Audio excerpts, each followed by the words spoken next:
మనం చదివిన రోమాపత్రిక 4వ అధ్యాయం 17వ వచనం నుండి మనం 25వ వచనం వరకు చదివాం. ఈ 17వ వచనాన్ని మనం చూస్తున్నాం. తాను విశ్వసించిన దేవుని ఎదుట అనగా మృతులను సజీవులనుగా చేయవాడును, లేని వాటిని ఉన్నట్టుగానే పిలిచేవాడునైన దేవుని ఎదుట అతడు మనకందరికీ తండ్రి అయి ఉన్నాడు అనే మాట చూస్తాం. ఈ వచనాన్ని ప్రారంభిస్తున్నప్పుడు విశ్వాసాన్ని గురించి మాట్లాడుతుంది ఈ వచనం. ఇక్కడ రాయబడింది తాను విశ్వసించిన దేవుని ఎదుట అనే మాట చూస్తాం. అయితే ఇక్కడ దేవుణ్ణి 2 రకాలుగా పరిచయం చేయడం మీరు చూస్తున్నారు. ఒకటి మృతులను సజీవులుగా చేయవాడు, తర్వాత లేని వాటిని ఉన్నట్టుగానే పిలుచువాడు. కాబట్టి దేవునికి ఇక్కడ 2 రకాలైనటువంటి మాటలు ఇక్కడ చెప్పడం జరిగింది. అయితే మనం లేని వాటిని ఉన్నట్టుగానే పిలుచువాడు అనే పదాన్ని గురించి పోయిన వారం వాగ్దానాల గురించి మనం చూసాం. అయితే ఇక్కడ ఈ మాటకు అర్థం కిందే మనం చదవచ్చు. అక్కడ రాయబడింది ఇందును గూర్చి అనే మాట చూస్తాం. కాబట్టి ఎందును గూర్చి, ఈ వచనాన్ని గూర్చి ఏమనుంది ఇక్కడ అంటే, ఎవరి గురించి ప్రస్తావించబడింది అంటే అబ్రహాము గురించి ప్రస్తావించబడింది ఈ మాట. నిన్ను అనేక జనములకు తండ్రినిగా నియమించి తిని. కాబట్టి దేవుడు లేని వాటిని ఉన్నట్టుగానే పిలుచువాడు. అబ్రహాము అనేక జనములకు తండ్రిగా అవుతాడు అనే సంగతిని దేవుడు చెప్పాడు. జరగబోయే సంగతి అది, కంటికి కనిపిస్తున్న సంగతి కాదు అది.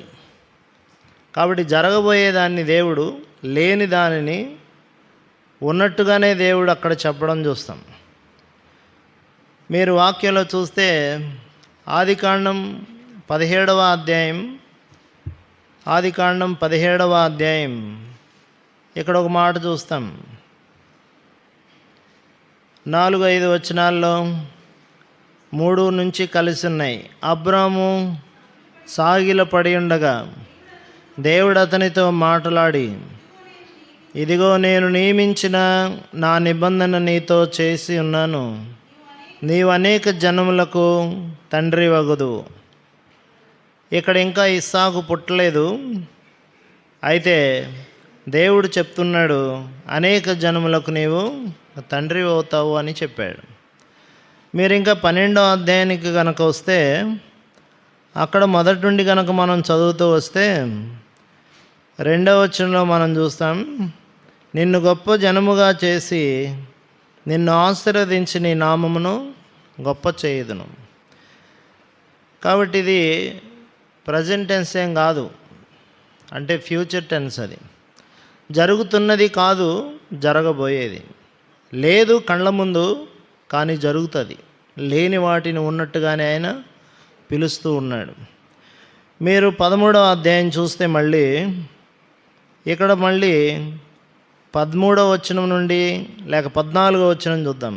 లోతు అబ్రామును విడిచిపోయిన తర్వాత యెహోవా, ఇదిగో నీ కన్నులెత్తి నీవు ఉన్న చోటు నుండి ఉత్తరపు తట్టు, దక్షిణపు తట్టు, తూర్పు తట్టు, పడమర తట్టును చూడుము.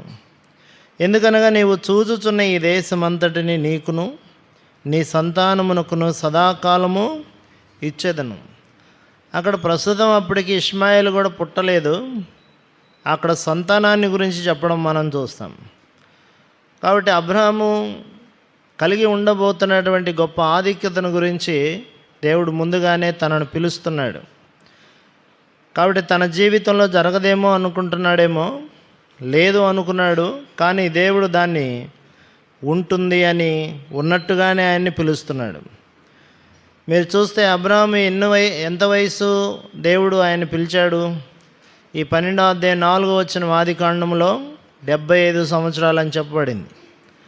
అబ్రహామును పిలిచిన వయసు 75. యెహోవా అతనితో చెప్పిన ప్రకారం అబ్రాము వెళ్ళెను, లోతు అతనితో కూడా వెళ్ళెను. అబ్రాము హారాను నుండి బయలుదేరినప్పుడు 75 ఏండ్ల ఈడు గలవాడు. కాబట్టి 75 సంవత్సరాల వయసులో దేవుడు ఆయన పిలుస్తున్నాడు, నేను నీకు సంతానం ఇస్తాను అని. వాస్తవంగా ఏదన్నా యవనస్తుడైతే వాస్తవమే కదా, నాకు సంతానం ఇస్తాడు అని నమ్మొచ్చు. కానీ 75 సంవత్సరాల వయసులో అబ్రామును పిలుస్తున్నప్పుడు, కాబట్టి తన జీవితంలో చాలా ముందుకు వెళ్ళాడు. అప్పటికే 75 సంవత్సరాలు. ఇప్పుడు మన జీవితం అయితే 75 అంటే ముగింపే అనొచ్చు, బైబిల్ ప్రకారం 70 లేక 80 కాబట్టి. కానీ ఇక్కడ తన జీవితం ఆరంభం అనేది మనం చూడవచ్చు. దేవుడు అబ్రాముని పిలిచాడు. పిలవడం ఆరంభం అంటారా లేకపోతే ఇంకేమంటారు? కాబట్టి 75 సంవత్సరాలప్పుడు దేవుడు అబ్రాముని పిలుస్తున్నాడు. తన జీవితాన్ని ఆశీర్వాదానికి ఆరంభంగా ఆయన పిలిచాడు. 75 సంవత్సరాల వ్యక్తిని ఎవరు వాడుకుంటారు? ఏదైనా యవనస్తుల్ని వాడుకుంటే ఉపయోగం ఉంటుంది. కానీ 75 సంవత్సరాల వ్యక్తిని ఏమని వాడుకోవాలి? కాబట్టి ఇక్కడ మనం చూడవచ్చు, 75 సంవత్సరాలు ఆయన జీవితానికి ప్రారంభంగా దేవుడు చేస్తున్నాడు. సరే, ఇక్కడ 75 సంవత్సరాలప్పుడు దేవుడు పిలిచాడు. తాను చూడని వాటిని, తన కళ్ళెదుట కనిపించని వాటిని తను స్వతంత్రించుకోవడానికి తను ప్రయోగించాల్సింది విశ్వాసం. అది మనం చూస్తాం. మీకు తెలుసు ఈ వచనం గురించి. మీరు కనుక చూస్తే ఆయనకి బిడ్డల్ని ఎప్పుడిచ్చాడు దేవుడు? వాస్తవంగా హాగరును తీసుకోవడం దేవుడి చిత్తం కాదు. ఆయన హాగరుతో వెళ్ళాడు. అయితే అప్పుడు ఆమె గర్భవతి అయింది, ఇష్మాయిల్ పుట్టాడు. అప్పుడు ఆయన వయసు ఇక్కడ రాయబడుతుంది 17వ అధ్యాయం 1వ వచనం. అబ్రాము 99 ఏండ్ల వాడైనప్పుడు అనే మాట ఇక్కడ చూస్తాం. 16వ అధ్యాయం 16వ వచనం. హాగరు అబ్రాముకి ఇష్మాయిల్ను కన్నప్పుడు అబ్రాము 86 ఏండ్ల వాడు. ఎన్నేళ్ళు? 86 సంవత్సరాల వాడు. 75 సంవత్సరాలు పిలిచినప్పుడు ఆయన 11 సంవత్సరాలు వెయిట్ చేశాడు. కానీ పిల్లల్ని ఇవ్వలేదని హాగరుకు పుట్టినా నా పిల్లోడేలే అనుకొని ఆమెతో వెళ్ళాడు. దేవుని అనుమతి తీసుకోలేదు. కాబట్టి ఆయన జీవితంలో కూడా దేవుడు ఏదో ఒక రకంగా ఇస్తాడు అనుకుంటున్నాడు, కానీ దేవుని పద్ధతిలో తీసుకోవాలన్న విషయాన్ని ఇక్కడ తప్పినట్లుగా చూస్తాం. అందుకనే 17వ అధ్యాయంలో దేవుడు 99 సంవత్సరాల వయసులో హెచ్చరించాడు ఆయన, నేను సర్వశక్తి గల దేవుడను. 86వ ఏట ఆయన ఇష్మాయిల్ను కంటే ఆయన సంధించడానికి మళ్ళీ దేవుడు అక్కడ 15 సంవత్సరాలు తీసుకుంటున్నాడు వయసు. మళ్ళీ తీసుకొని దేవుడు బిడ్డను ఇవ్వబోయే ముందు 99 సంవత్సరాల వయసులో ఆయన దర్శించి చెప్పిన మాట ఏంది? నేను సర్వశక్తి గల దేవుడను. కాబట్టి బిడ్డలను ఇవ్వగలిగిన శక్తివంతుడైన దేవుడను. అయితే ఇక్కడ చూస్తాం, నా సన్నిధిలో నడుచుచు నిందారహితుడివై ఉండుము. తర్వాత నాకును నీకును మధ్య నా నిబంధన నియమించి నిన్ను అత్యధికముగా అభివృద్ధి పొందించేదను. కాబట్టి ఇక్కడ కిందికి మనం అలానే చదువుతూ వస్తే దేవుడు ఆయనతో మళ్ళీ తన నిబంధన గురించి ఈ మాటలను దేవుడు చెప్పాడు. 18వ అధ్యాయంలో మళ్ళీ దర్శించడం మనం చూస్తాం. ఆ 18వ అధ్యాయంలో బిడ్డల్ని ఇస్తానని చెప్పడం మళ్ళీ మనం చూస్తాం. ఆ 18వ అధ్యాయంలో ఆయన మళ్ళీ ఆయన దర్శించాడు అనే పదాన్ని మనం చూడవచ్చు. అవన్నీ మీరు తర్వాత చదువుకోవచ్చు. సరే, ఏదేమైనా ఇక్కడ దేవుడు అబ్రాహాముకి పదే పదే తన యొక్క వాగ్దానాన్ని గురించి లేనిది జరుగుతుంది అని చెప్పడాన్ని గురించి మనం చూస్తాం. కాబట్టి ఇష్మాయిల్ గురించింది కాదు, అది ఇస్సాకును గురించింది. ఆ మాట కొరకే ఒక మాట మనం చదవాలి. 18వ అధ్యాయంలో మనం చూద్దాము, 10వ వచనం. అందుకు ఆయన, మీదటికి ఈ కాలం నీ యొద్దకు నిశ్చయముగా మరలా వచ్చేదను, అప్పుడు నీ భార్యైన శారాకు ఒక కుమారుడు కలుగునని చెప్పాను. కాబట్టి ఇక్కడ శారాకి కుమారుడు కలుగుతాడు. తర్వాత శారా వల్ల అయిందే ఆయన యొక్క వాగ్దాన సంతానం. కాబట్టి ఇష్మాయిల్ వలన అయింది కానే కాదు. కాబట్టి తర్వాత మనం కిందకి వచనాల్లో చూస్తే దేవునికి అసాధ్యమైనది ఏదైనా ఉందా అని ఈ మాటలన్నీ చెప్తాడు. అయితే ఇక్కడ దేవుడు ఎన్ని సంవత్సరాలకి అబ్రాహాముకి బిడ్డల్ని ఇచ్చాడు, లేక వాగ్దాన పుత్రుడిని ఇచ్చాడు? 25 సంవత్సరాలు. దాదాపు ఎంతకాలం? 25 సంవత్సరాలు. 25 సంవత్సరాలు దేవుడు చెప్పిన మాట లేనిది ఉన్నట్టుగా పిలిచిన ఆ మాట మీద ఆయన ఏం కలిగి ఉన్నాడు? విశ్వాసం కలిగినవాడు. అందుకే రోమీయులు రాసిన పత్రికలో అక్కడ ఆ పదాన్ని చెప్పడం చూస్తాం. రోమపత్రిక 4వ అధ్యాయంలో ఆ మాట, విశ్వాసము కలిగినవాడు అవిశ్వాసం వలన బలహీనుడు కాలేదు ఆయన.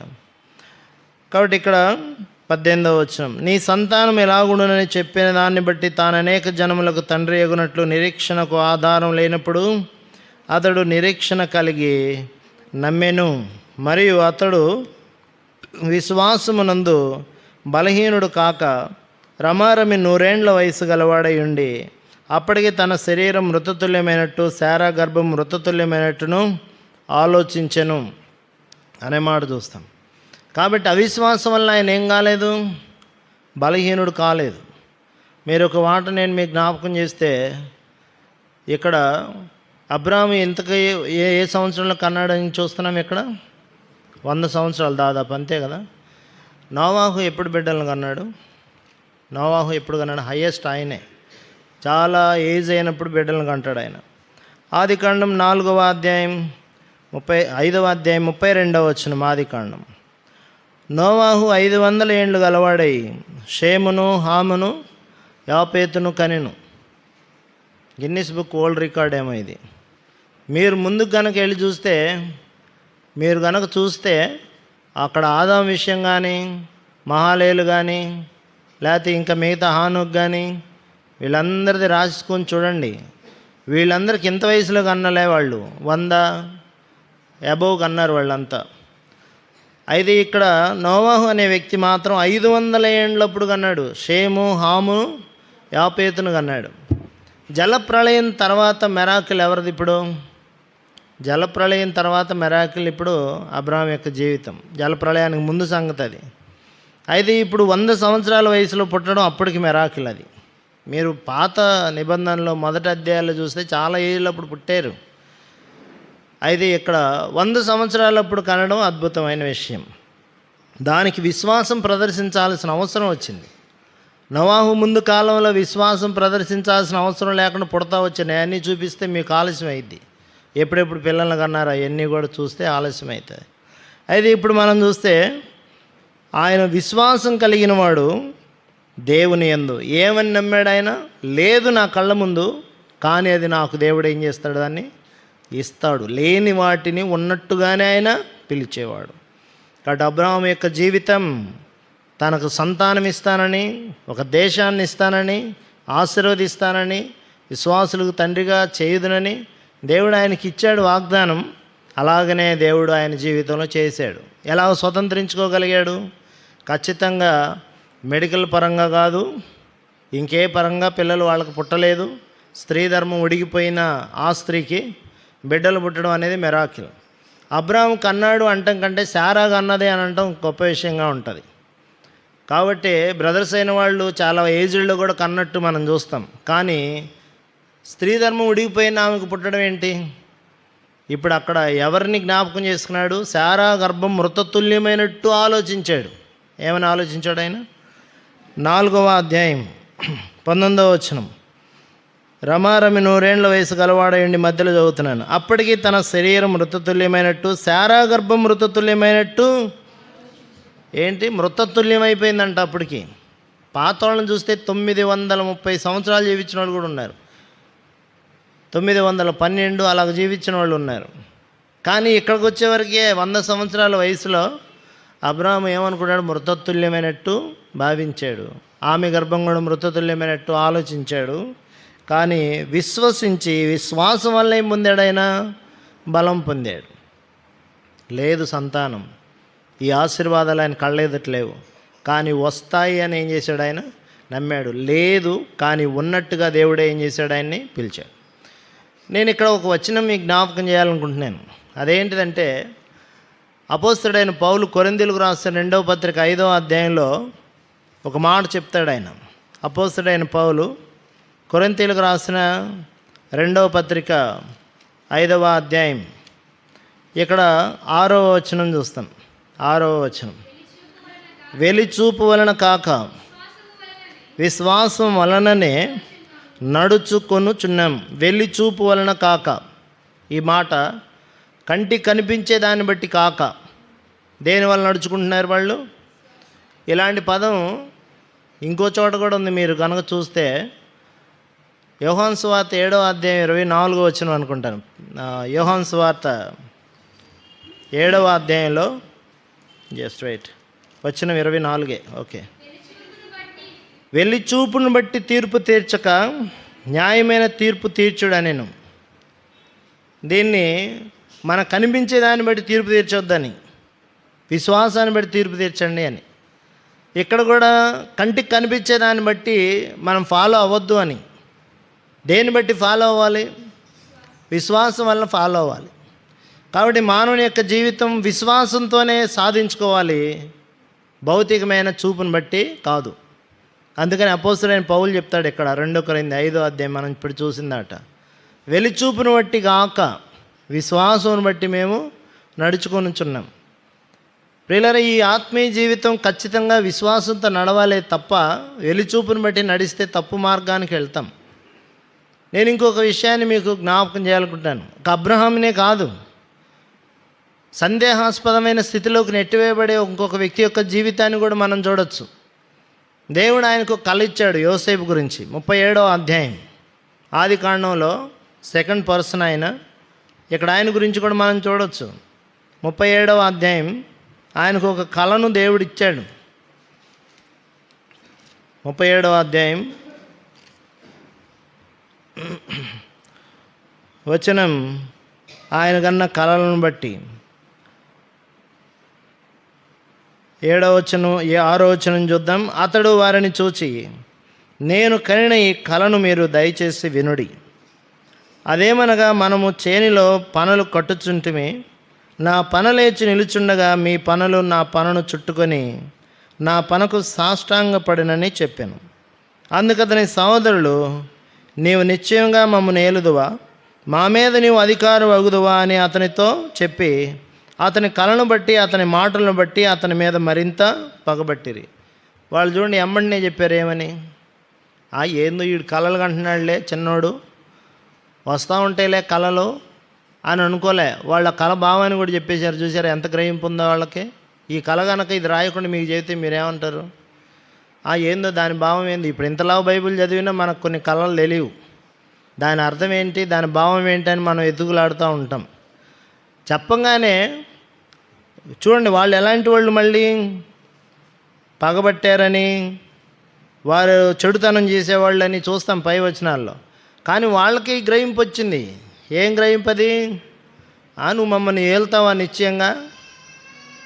కాబట్టి ఏమన్నారు వాళ్ళు, నీవు అధికారి అవుతావా అని ఆయన్ని చూడండి. ఎన్నో వచనం అది? 8వ వచనం. మరింత పగబట్టడానికి రీజన్ అది. ఏమన్నారు వాళ్ళు? నువ్వు మమ్మల్ని ఏళ్తావా అని చెప్పారు. సరే, అంతటితో అయిపోయిందా? మళ్ళీ కళ వచ్చిందండి, రెండోసారి కళ. కళ ఒకసారి 2 సార్లు రెట్టింపు అవుతుందంటే దాని గురించి ఆలోచించాల్సిన అవసరం ఉంటుంది. 9వ వచనం. అతడు ఇంకో కలగన్నాడు, తన సహోదరులకు మళ్ళీ దాన్ని తెలియజేశాడు. ఊరుకుంటాడా? వాళ్ళు చెప్పిందే విన్నర్లే అని ఈయనేమన్నా ఊరుకుంటాడా? లేదు, మళ్ళీ ఇది కూడా చెప్పాడు వాళ్ళకి. ఏమన్నాడు ఆయన? అందులో సూర్యచంద్రులను 11 నక్షత్రములు నాకు సాష్టాంగపడి అని చెప్పాడు. ఇందాకేంటి పనులు? ఎన్ని పనులు? నా పన లేచి నిలుచుండగా మీ పనులు అని చెప్పాడు. అంతేనా? ఇక్కడ సూర్యచంద్రులను కూడా కలిపి 11 నక్షత్రాల అంకి చెప్పాడు. ఇప్పుడు ఇందాక అంకి లేదు. ఇప్పుడు అమ్మ నాయన గురించి కూడా వచ్చినట్టుంది ఇందులో.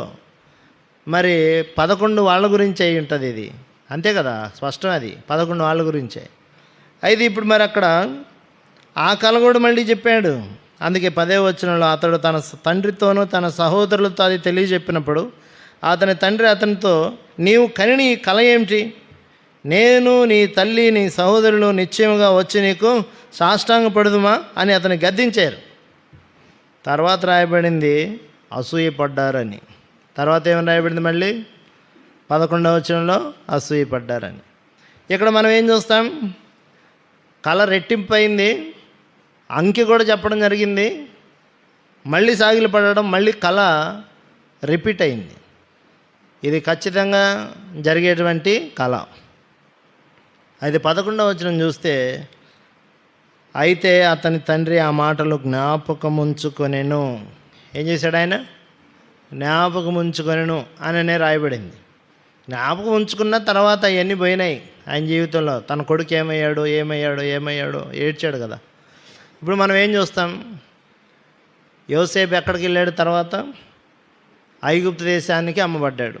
వాస్తవంగా ఇప్పుడు పరిస్థితులు చూస్తుంటే, వెలిచూపును బట్టి కనుక ఆలోచిస్తే ఏమీ కనిపించదు, అంత శూన్యం. అమ్మ నాన్న లేరు, సాగిలి పడేవాళ్ళు, లేకపోతే 11 నక్షత్రాలు లేవు, అంటే సహోదరులు ఎవరు కంటికి కనిపించేటట్టు లేరు, శూన్యం, అసలు ఏం కనపడదు. ఆయన ఏడో ఉన్నాడు, ఫారవే, చాలా దూరం వెళ్ళిపోయాడు ఆయన. ఇలాంటి పరిస్థితుల్లో కనాను దేశం ఐగుప్తు దేశానికి చాలా దూరంగా వెళ్ళాడు ఆయన. ఎక్కడికి వెళ్ళాడు ఆయన? ఇప్పుడు ఐగుప్తు దేశం, కనాను దేశం నుంచి ఎక్కడికి వెళ్ళాడు? ఐగుప్తు దేశం కూడా మారిపోయింది. ఇలాంటి సిచ్యువేషన్లో మరి ఇంకా వాళ్ళు వస్తారు, సాగిలు పడతారు, దేవుడు చెప్పిన కళ నెరవేరుద్దని మీరు నమ్ముతారా? మీరైతే నమ్ముతారా? ఆయన అయితే అనుకోవచ్చు, ఇంకా కళ లేదు, గిలా లేదు, ఆ రోజు జరిగింది ఏందోలే, కళ వచ్చిందిలే అనుకోవచ్చు. నేను ఇక్కడ ఏం జ్ఞాపకం చేస్తున్నానంటే, కళలు జరగాలి, కళలు వచ్చి నాకు సాగిలు పడాలని ఆయన ఏం కోరుకోలే. మీరు అదే ఆలోచించాలి. దేవునిని అనుసరించడం ఆయన మనసులో పెట్టుకున్నాడు, కానీ కళలు జరగాలి, వాళ్ళు సాగిలు పడాలని అసలు ఆయన భావించిందే లేదు. కానీ దేవుడు చెప్పిన మాట ఖచ్చితంగా ఆయన జీవితంలో ఏమవబోతుంది? జరగబోతుంది. పరిస్థితులు చూస్తేనేం భిన్నంగా ఉన్నాయి, కానీ ఖచ్చితంగా అది ఏమవ్వాలి? జరగాలి. అప్పుడు మీరు చూడండి, ఆ పోతిఫరు భార్య దగ్గర తన మాట కూడా బయట పెట్టాడు ఆయన. దేవునికి విరోధంగా నేను ఈ పాపమును ఎట్లు చేయదును. ఏంటి? పాపం చేయించడానికి ఆయన ఉపయోగించిన పదజాలం ఏంటిది? దేవుడు అనే పదం. ఆ మాట మనకేం జ్ఞాపకం చేస్తుందంటే, దేవుని మీద ఆయన ఎంత మనసు పెట్టాడో, దేవునిని ఎంతగా కలిగి ఉన్నాడో అది మనకు అర్థమవుతుంది.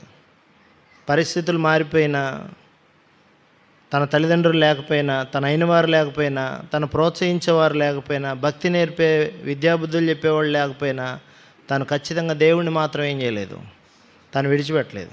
వెళ్ళి చూపును బట్టి ఆయన ఏం చేయట్లేదు, నడుచుకోవట్లేదు. విశ్వాసం మాత్రం ఆయన తాకట్టు పెట్టలేదు. ఇప్పుడు మనం అర్థం చేసుకోవాలి. కాబట్టి ఆయన ఒక రోజు వచ్చింది, ఒక సమయం వచ్చింది, ఖచ్చితంగా కళ ఏమైంది? జరిగింది. ఇక్కడ మనందరికీ వార్నింగ్ ఏంటంటే, దేవుడు అందరికీ వాగ్దానాలు ఇస్తాడు. దేవుడు ఖచ్చితంగా అందరికీ ఏమిస్తాడు? ఇచ్చిన వెంటనే దాన్ని ఏం చేయడు, దేవుడు నెరవేర్చడు. దానికి మనల్ని అర్హులయ్యేదాకా పరీక్షలు ఉంటాయి. అప్పుడు దాకా ఏం చేయాలి? ఆ వాగ్దానాన్ని పట్టుకొనే ఉండాలి. అందుకే నేను ఇక్కడ ఏం జ్ఞాపకం చేస్తానంటే, ఆయన దేవుణ్ణి కలిగి ఉన్నాడు, దేవుణ్ణి వదిలిపెట్టిన వాడు ఎంత మాత్రం కాదు. మీరు చూడాలి, అతని జీవితం వడ్డించిన ఇస్తారు కాదే. అతని జీవితం వడ్డించిన ఇస్తారేనా? ఎన్నో కష్టాలు పడ్డాడు ఆయన. దేవుని వాక్కు ఆయన పరిశోధిస్తూ వచ్చిందని కీర్తన గ్రంథంలో చూస్తాం మనం. దేవుడు చెప్పింది నెరవేరే వరకు ఆయన వాక్కు ఆయన ఏం చేసింది? పరిశోధిస్తూ వచ్చిందని చూస్తారా మీరు? కీర్తన గ్రంథంలో అమ్మా అధ్యాయం 105వ అధ్యాయం వచనం 19 అంట చూడండి. మళ్ళీ చదువు ఆ మాట. అతడు చెప్పిన సంగతి నెరవేరే వరకు యెహోవా వాక్కు, అది యెహోవా వాక్కు అతను ఏం చేస్తుంది అని ఊరికినేమి అంత గొప్పవాడు అవలే. అబ్రాహాము జీవితంలో కూడా 22వ అధ్యాయంలో దేవుడు ఏం చేశాడు? ఆయన్ని పరిశీలించాడు. కొన్నిసార్లు మనం నెట్టబడ్డామేమో, కొన్నిసార్లు మనం త్రోసివేయబడ్డామేమో, కొన్నిసార్లు మనం వాల్యూ లేని వాళ్ళగా కనబడతామేమో, కానీ ఇవన్నీ కూడా testing time. This is the testing time. ఖచ్చితంగా అంతే. కానీ అక్కడ మనం కలిగి ఉండాల్సింది ఖచ్చితంగా దేవుని యొక్క వాక్యాన్ని.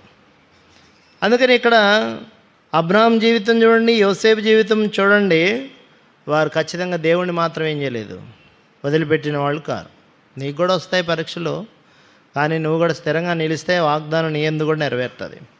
ఇప్పుడు మనం చూస్తే యోసేపు జీవితం భౌతికమైన పరిస్థితులను ఒకసారి ఆలోచిస్తే ఆయన ఇష్టానుసారంగా ఆయన జీవించవచ్చా? ఖచ్చితంగా మానవుడు తప్పిపోయేది ఎక్కడంటే స్వేచ్ఛకు అలవాటు పడ్డప్పుడు. ఏంటి, దేనికి అలవాటు పడితే? కానీ యోసేపు ఎప్పుడు స్వేచ్ఛకి అలవాటు పడినవాడు కాదు. దేవుడు ఏం చెప్పాడో, దేవుడు ఏం చెప్తున్నాడో దాన్నే చేశాడు. ఆయన చెరసాల్లో ఉన్నప్పుడు కూడా వాళ్ళ కలభావాలను ఏం చేయగలిగాడు? ఆయన 37వ అధ్యాయంలో కళ చెప్పాడు. తర్వాత మళ్ళీ ఎన్నో అధ్యాయం అది మీరు చూస్తే ఎన్నో అధ్యాయం అది ఆయన 39వ అధ్యాయం. అప్పటికే చాలా నడిచిందండి. మీరు ఏదో అధ్యాయం ఎమ్మటే ఉందనుకోవాకండి, చాలా కాలం గడిచింది. చెరసాల్లో కూడా కళ చెప్పే కెపాసిటీ ఉంది ఆయనకి. రాజు కన్నా కళ చెప్పే కెపాసిటీ కూడా ఉంది ఆయనకి. ఇదంతా ఊరికనే వచ్చిందంటారు ఆయనకి? దేవుడు ఆయనకి బయలుపరిచాడు. నేను ఇక్కడ ఏం చెప్తున్నానంటే మన జీవితంలో కూడా కంటికి కనిపించేవి ఏవి ఉండవు. కొరింథీయులకు రాసిన మొదటి పత్రిక దేవుడు ఏమి సిద్ధపరిచాడో అవి కంటికి కనపడలేదు, చెవికి వినపడలేదు. ఆ పదాన్ని చూద్దాం. 1 కొరింథీ 2వ అధ్యాయం 9వ వచనం. ఇందును గూర్చి దేవుడు తన్ను ప్రేమించు వారి కొరకు చూడండి ఏమి సిద్ధపరిచినో అవి కంటికి కనబడలేదు, చెవికి వినబడలేదు. అంటే నీకు అసలు ఏం కనిపించింది అనుకున్నావా? అది వేస్ట్, నీకు కనిపించదు. నేను ఇక్కడ ఏం జ్ఞాపకం చేస్తున్నానంటే అక్కడ ఒక మర్మం ఉంది. దేవుడు ఉద్దేశాలన్నీ ముందే ఏం చెప్పడం. ఐగుప్తుకు పదండి అన్నాడే కానీ ఎర్ర సముద్రం ఎదురొస్తుంది, ఎరుకో వస్తుంది, యోర్దాను నది వస్తుంది. ఇవన్నీ ముందే చెప్పాడేంది? బ్లూ ప్రింట్ ఏమైనా ఇచ్చాడా? ఏమి సిద్ధపరిచాడో, ఏమి ముందు ఎదుర్కోవాలో అవేవి వాళ్ళకేం ముందేం చెప్పలా. దేవుడు విశ్వాసం కలిగి ఉండమని మాత్రమే చెప్తాడు. అన్నిటినీ జయించడానికి సరిపోయింది ఏంటిదంటే విశ్వాసం. అది ఏ పరిస్థితి అయినా కావచ్చు. అందుకే ఇక్కడ ఏం చూస్తాం, ఏమి సిద్ధపరిచాడో అవి కంటికి కనపడలేదు, చెవికి వినపడలేదు, మనిషి హృదయానికి గోచరంగా. అయితే మరి ఎట్లాగ ఇవి గోచరం అవుతాయి? 10వ వచనం. మనకైతే దేవుడు వాటిని తన ఆత్మలను బయలుపరుచున్నాడు. అన్నిటినీ అన్న తర్వాత ఏదో అని వదిలేలా దేవుని మర్మములను కూడా ఏం చేస్తున్నాడు? నీకెట్ట తెలుస్తుంది? ఇది ఆత్మ వివేచన ద్వారా తెలుస్తుంది. యోసేపుకి ఏముంది? ఆత్మ వివేచన వెళ్ళిన వాడే ఆయనకు వివేచన ఉంది. నేను ఇంకో మాట కనుక చెప్పాలంటే ఇర్మియా గ్రంథం 33వ అధ్యాయం 3వ వచనం, నువ్వు నాకు మొరపెట్టుము నేను నీకు ఉత్తరం ఇచ్చేదను, నువ్వు గ్రహింపలేని గూఢమైన సంగతులు నేను నీకు తెలియజేస్తాను. చదవండి ఒకసారి అది. నాకు మొరపెట్టుము,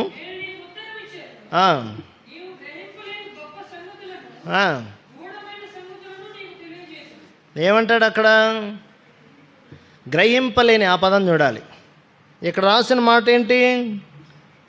వాటిని మర్మములను దేవుడు మనకు ఆత్మలను బయలుపరిచాడు. చూడండి 15వ వచనం. ఆత్మ సంబంధమైన వాడు అన్నిటినీ వివేచించును కానీ అతడు ఎవరి చేతైనా వివేచించబడడు. ప్రభు మనసు ఎరిగి ఆయనకు బోధించగలవాడెవడు? మనమైతే క్రీస్తు మనస్సు కలిగిన వారం. పైన ఇంకొక మాట 14వ వచనంలో, ప్రకృతి సంబంధి అయిన మనుషుడు దేవుని ఆత్మ విషయంలో అంగీకరింపడవి అతనికి వెర్రితనంగా ఉంటాయి. అవి ఆత్మానుభవం చేతన వివేచింపదగును గనక అతడు వాటిని గ్రహింప జాలడు. దేవుని ఆత్మ నీతో మాట్లాడుతుందండి. ఖచ్చితంగా నువ్వు ఆత్మ కలిగి ఉంటే కొన్ని సంగతులు జరగబోయే నీకు తెలుస్తాయి. నువ్వు ప్రార్థనలో కూర్చుంటే, వాక్యం చదువుతుంటే, దైవ మర్మములు అనే పుస్తకం అందులో వస్తూ ఉంటాయి. మీకు వీడియోస్ చూడవచ్చు, వినొచ్చు. అందులో మాట ఉంది, హృదయంలో కలిగిన సమాధానం, ఆత్మ సంబంధమైన సమాధానం గురించి దైవజనులు భక్సింగ్ గారు చెప్పాడు. మన హృదయంలో ఏం కలిగి ఉంటాం? ఆత్మ సంబంధమైన సమాధానం. నేను ఇక్కడ ఏం జ్ఞాపకం చేస్తున్నానంటే మన కోసం ఏమి సిద్ధపరిచాడో అవి కంటికి ఏం కావు, కనిపించవు. అందుకే వెలిచూపును బట్టి మనం ఏం చేయట్లేదు, నడుచుకోవట్లేదు. కానీ విశ్వాసమును బట్టే మనం నడుచుకునే వ్యక్తులుగా ఉంటాం.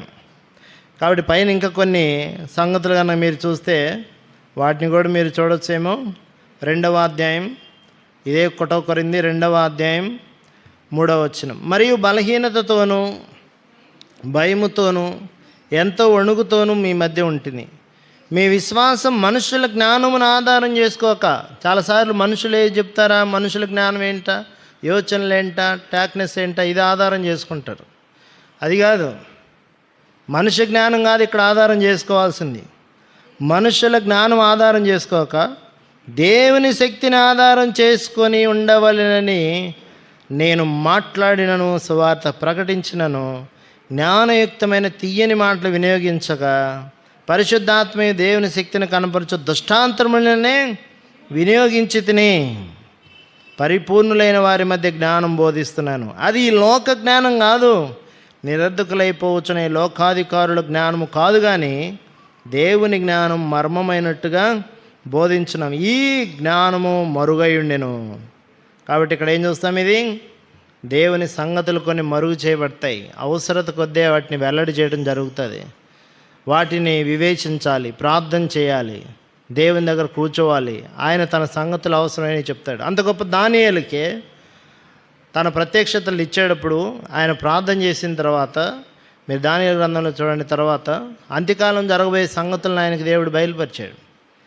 దేవుడు బయలుపరిస్తే తప్ప ఈ సంగతులు మనకి తెలియదు. సరే, కాబట్టి ఇప్పుడు మనం ఏం జ్ఞాపకం చేసుకుంటున్నామంటే, భౌతికమైన చూపును, భౌతికమైన జ్ఞానాన్ని, మానవ సంబంధమైన తలంపులను పక్కన పెట్టడం చాలా అవసరం.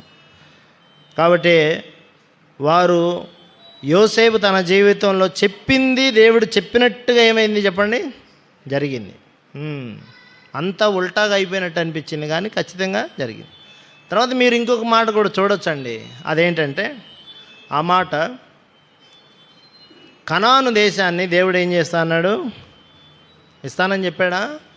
కనాను దేశాన్ని ఇస్తానని మోషేని పిలిచాడు. నిర్గమకాండం మీరు చూడండి, ఇక్కడ మోషేతో చెప్తే మోషే దాని విషయంలో వెంటనే అవునా ప్రభా నేను వెళ్తానని అనలా ఆయనేమి.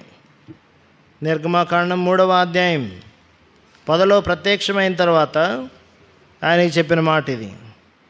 3వ అధ్యాయం వచనం 11-12 వచనాలు, 10 వచనం నుంచి చదువు. కాగారమ్ము, నిన్ను ఫరో యొద్దకు పంపెదను, నా ప్రజలను తోడుకొని పోవలెను నేను. అందుకు మోషే, నేను ఫరో యొద్దకు వెళ్ళుటకును ఇశ్రాయేలును ఐగుప్తు నుండి తోడుకొని పోవుటకును ఎంతటి వాడనని దేవునితో అనగా, నిశ్చయముగా నేను నీకు తోడయుందును, నేను నిన్ను పంపితనుటకు ఇది నీకు సూచన.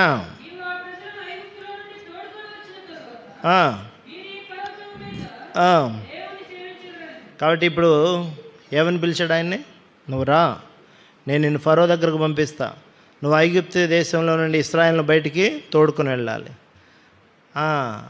అనగానే ఆయన వెంటనే ఒప్పుకోలేదు. తను దాని విషయంలో సందేహాన్ని వెలిబుచ్చాడు. దేవుడు చాలా బలపరిచిన తర్వాత, మోషేని బలపరిచిన తర్వాత, ఐగుప్తు దేశంలో నుంచి ఇశ్రాయేలును బయటికి తీసుకెళ్ళడానికి ఎన్నో సూచనలు చూపించిన తర్వాత వాళ్ళు బయలుదేరడం చూస్తాం. ఇప్పుడు నేను ఆ వర్డ్ మీకు ఎలా జ్ఞాపం చేస్తున్నానంటే, నాకు అనిపించింది అసలు ఐగుప్తులో నుంచి వాళ్ళు బయటికి వెళ్ళడం అనేది అసలు మానవ హస్తంతో బయటికి వెళ్ళలేదు వాళ్ళు. మీరు చూడండి ఇక్కడ ఏమనుందో, 3వ అధ్యాయం 20వ వచనం, ఇదే నిర్గమకాండం 19:20. ఐగుప్తు రాజు మహాబలముతో మీ మీదకి వచ్చి మిమ్మల్ని పోనీయడని నేను ఎరుగుదును, కానీ నేను నా చెయ్యి చాపి, ఏమన్నాడు ఆయన, నేను నా చెయ్యి చాపి దాన్ని పాడు చేసేదను, అటు తర్వాత అతడు మిమ్మను పంపివేయను. తర్వాత ఎట్లా వెళ్తారో ముందే పిక్చర్ ఇచ్చాడు దేవుడు, వాళ్ళ దగ్గరను దోచుకొని మీరు వెళ్తారు అని చెప్పాడు అవన్నీ. ఇక్కడ మనం ఏం చూస్తాం, కనాన్లోనికి వాళ్ళు చేరడం అనేది మానవ బలంతో చేరరు. దేంతో కనాను స్వతంత్రించుకోవాలి వాళ్ళు, దేంతో స్వతంత్రించుకోవాలి, విశ్వాసంతో. నేను ఇక్కడ మీకు జ్ఞాపకం చేయాలనుకున్న పాయింట్ ఏంటంటే, వాళ్ళు ఐగుప్తు దేశం నుంచి బయటకు వచ్చిన వెంటనే కనాన్లోనికి వెళ్ళడానికి వాళ్ళకి మార్గం అంతా రూట్ క్లియర్ అవ్వలే. దాన్ని కూడా విశ్వాసంతోనే వెళ్ళాల్సి వచ్చింది. వారు ఏ ఆహారం తిన్నారు? 78వ అధ్యాయం, కీర్తన గ్రంథం 78వ అధ్యాయం, అక్కడ ఒక మాట ఉండాలి, దేవదూతల ఆహారం. ఎన్నో వచనం? 24, 25 వచనాలు. 78. ఆహారముకై మన్నాను కురిపించెను, ఆకాశ ధాన్యం వారికి అనుగ్రహించెను. దేవదూతల ఆహారం నరులు భుజించారు. అది సంగతి. ఇక్కడ ఏం చూస్తాం? దేవదూతల ఆహారం పెట్టాడు ఆయన. పంట వేసి కోత కోసి కుప్పకొచ్చింది కాదు. ఇది ఎట్టొచ్చింది దెబ్బ? దేవుడు ప్రతిరోజు కురిపిస్తేనే వస్తుంది.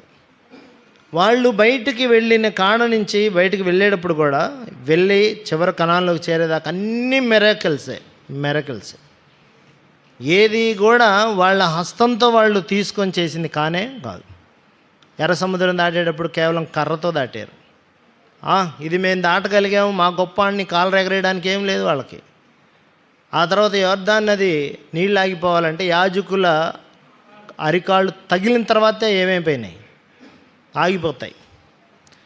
ఆగిపోతే అప్పుడు వాళ్ళు అందులోంచి నడిచి వెళ్ళారు. మందసాన్ని పట్టుకుని వాళ్ళు ఉండగా నడిచి అవతలకి దాటి వెళ్తారు. దేవుడు మీరు దాటి వెళ్ళండి యోర్దాన్ అవతలకి అని చెప్పిన తర్వాత యాజకులు వెళ్ళి కాళ్ళు, మీకు రేపో ఎల్లుండో వస్తుంది, అది అలసిన వాని కోరడించి మాటలోనే ఎక్కడ వస్తుంది ఈ పదం కూడా. దానిలో యాజకుల అరికాళ్ళు ఆ నీళ్ళకి తగలందే, ఆ నీళ్ళు ఏం కాలేదు. మార్గం ఏర్పడిన తర్వాత పోదాం అనుకుంటే వాళ్ళు ఆడే ఉండేవాళ్ళు అంట. అందులో చెప్తారు, ముందు నీ అడుగుని ఏం చేయాలి, నీ స్టెప్ ముందు నువ్వు తీసుకోవాలి. వాళ్ళ కాళ్ళు అక్కడ తాకిన వెంటనే ఏమైనాయి? యోర్దాన్ నీళ్ళు, వచ్చే నీళ్ళు, ఎగువను పారే నీళ్ళు అక్కడ ఏమైపోయినాయి? ఆగిపోయినాయి. మీరు ఎరుకు గోడలు కోరడం కూడా చూడండి. పొట్టేలు కొమ్ము ఎంత ఉంటుంది? జస్ట్ చిన్నదే పొట్టేలు కొమ్ము, పెద్ద బాకా ఏం కాదు అది ఊదటానికి. పొట్టేలు కొమ్ము అంటే అసలు శబ్దమే రాదు మనకు తెలిసి. మీరు అంత లౌడ్ వాయిస్ వచ్చేవి కూడా కావు. వాళ్ళు ఏ కొమ్ములు తీసుకున్నారు? పొట్టేలు కొమ్ము తీసుకొని ఊదితే ఎరుకు గోడలు పడిపోయినాయి అంట. ఇది భౌతికంగా ఆలోచిస్తే అసలు అంత శబ్దం వస్తుందా? బీటలు వారుతాయా అసలు కనీసం? మనం ఇక్కడ ఏం జ్ఞాపకం చేసుకోవాలి? దేవుడు చెప్పిన మాట చొప్పున పడిపోయింది కానీ, దేవుని యొక్క చిత్తం చొప్పున పడిపోయింది కానీ, వాళ్ళ శబ్దాన్ని బట్టే ఎరుకోగోళ్ళు కూలిపోలే. వాళ్ళు ఐగుప్తు నుంచి కనాన్లోకి చేరేదాకా ప్రతి ఘట్టం కూడా దేవుడు ఖచ్చితమైన సూచనలతోటే నడిపించాడు వాళ్ళని. మీరు కావాలంటే చూడండి తర్వాత. కాబట్టి మీరంతా చదువుకున్న తర్వాత దాని గురించి ఇక్కడ ఏం జ్ఞాపకం చేస్తానంటే, వారు విశ్వాసంతో కనాన్ని ఏం చేసుకోవాలంటే స్వతంత్రించుకోవాలి. స్వతంత్రించుకోవాలి. ఇప్పుడు వీళ్ళందరి గురించి చూసాం కదా. సరే, ఇంకా చాలామంది గురించి ఉండొచ్చు. మనకు పరిమితితో కూడిన సమయం కాబట్టి నేను ఇప్పుడు మన గురించి చెప్తాను. మనం దేనితో వెళ్ళాలి? మరి ఇప్పుడు దేనితో వెళ్ళాలి? నేను మళ్ళీ జ్ఞాపకం చేస్తాను. జాన్ బన్నీన్ అనే ఒక ఆయన యాత్రికుని ప్రయాణం అనే పుస్తకం రాసి, అందులో మీరు చూడండి మొదటి పేజీలో ఉంటుంది, మానవ సంబంధంగా వచ్చే సమాధానం ఎందు నమ్మిక ఉంచకూడదు, దేవుని వాక్యం ద్వారా వచ్చే సమాధానం ఎందు మాత్రమే నువ్వే ఉంచాలి. అందులో రాస్తాడు ఆ మాట. వివిధ రకాలైన మాటలు వాళ్ళు వీళ్ళు చెప్పేవి చాలా ఉంటాయి. వాటి వల్ల వచ్చే సమాధానం నిన్ను మోసపుచ్చింది, గుర్తుపెట్టుకోవాలి. దేని ద్వారా రావాలి? మనకి వాక్యంలో నుంచి దైవ సమాధానం మనకు కలగాలి. దేవుని యొక్క వాక్యంలో నుంచి మాట్లాడాలి దేవుడు. దాన్ని మాత్రమే తీసుకోవాలి పరిగణలోనికి, ఎన్నికలోనికి. ఆ పరిమాణం తోటే నువ్వు నడవాలి. లేకపోతే నీ జీవితం మార్గం తప్పిద్ది, దారి తప్పిద్ది. అది గుర్తుపెట్టుకోవాలి.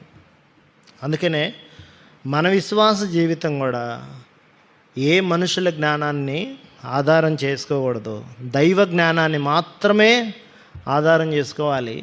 అప్పుడే దేవుడు మనకి ఇస్తాను అన్న నిత్య జీవంలోనికి మనం ప్రవేశించగలుగుతాం. ఇది వాస్తవం. కాబట్టి మళ్ళీ చెప్తున్నాను, దేవుని యొక్క ప్రత్యక్షత అనేది అంచెలంచెలుగా నీకు కలిగిద్ది. ఒక్కసారి మొత్తం ఏం కాదు, చెప్పాలి. కలిగిద్దా?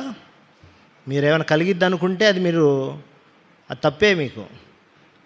నేను చెప్పాలనుకుంటే, సౌలు అనే వ్యక్తి అననీయ దగ్గరికి, నువ్వు అక్కడికి వెళ్ళు, అక్కడ ఏం చేయాలో చెప్తాడు ఆయన అని చెప్పాడు. ఎవరు? ప్రభు చెప్పాడా? దమస్కు దగ్గర ఆయన దర్శించాడా లేదా? గుర్రం మించి పడిపోయాడా లేదా? పడిపోయిన తర్వాత ఆయనకి నాకు పడదు కానీ కాస్త నువ్వు చెప్పు ప్రభా అని అనలా. నువ్వు ఆడికి వెళ్ళాలి. ఆడికి వెళ్తేనే నీకు అక్కడ మాత్రమే నీకేం చేయబడతాయి, తెలియజేయబడతాయి. మీరు తర్వాత చదువుకోండి. అది ప్రత్యక్షత అనేది ముందు కలిగిన ప్రత్యక్షత, తర్వాత కలిగే ప్రత్యక్షత మీరు గమనించి చూడండి. అది అంచెలంచెలుగా ఎదుగుతుంది.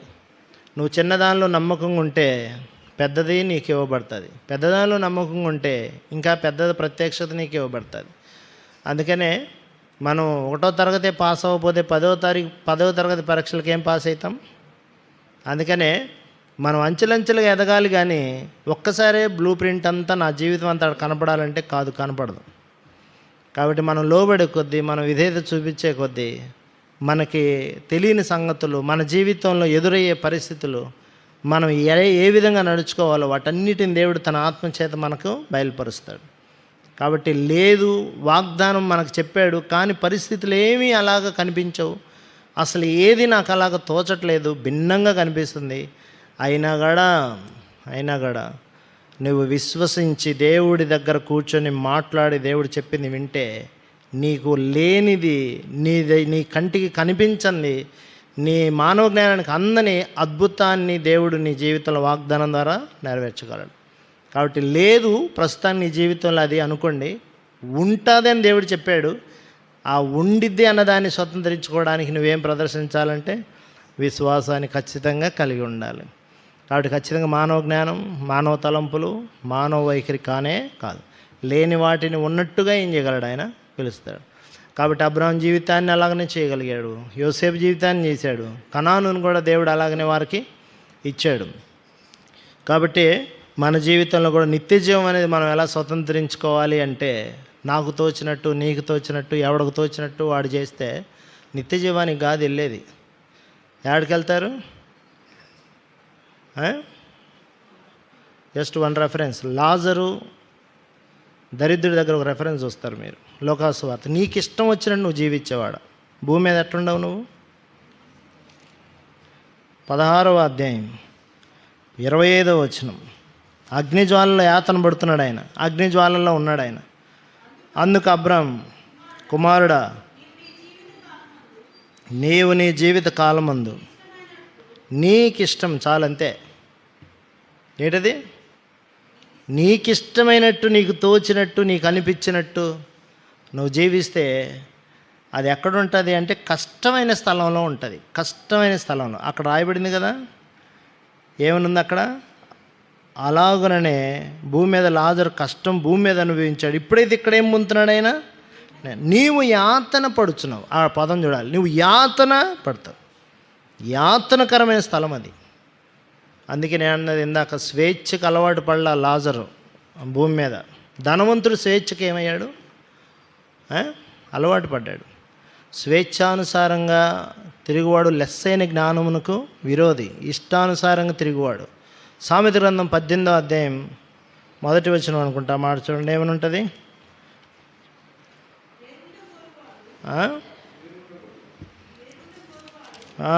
స్వేచ్ఛానుసారం. వేరుండ గోరవాడు స్వేచ్ఛానుసారముగా నడుచువాడు, అట్టివాడు స్వేచ్ఛ.